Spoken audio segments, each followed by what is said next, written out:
Safe मलाई tandoori Chinese all-rounder cook चाहियो भन्नुभएको छ एकजना सरले है।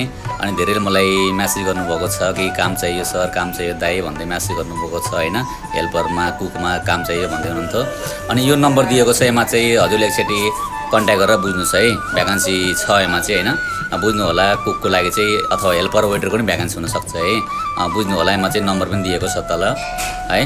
अनि कतिपयले म्यासेज गर्नुभएको छ दाइ हजुरले म्यासेज रिप्लाई दिनुहुन्न भन्दै म्यासेज गर्नुभएको छ, कामको लागि म्यासेज गर्नुभएको छ होइन। अब म्यासेज रिप्लाई दिनुभन्दा पनि अब धेरै काममा बिजी भइन्छ, व्यस्त भइन्छ होइन। हाम्रो पनि अब ड्युटी हेर्नै पऱ्यो, आफ्नो पनि हेर्नै पऱ्यो होइन। त्यो कारणले चाहिँ मैले दिन पाएको छैन रिप्लाई। त्यसको लागि चाहिँ नरिसाउनु होला भन्न चाहन्छु सबैजनालाई होइन। यस्तै नम्बरहरू हजुरहरूको माझमा लिएर आइराख्नु छु। कतिलाई काम चाहियो होला, कतिलाई होइन हेल्प गर्नु सर, हेल्प गर्नु दाइ भन्नुभएको छ होइन।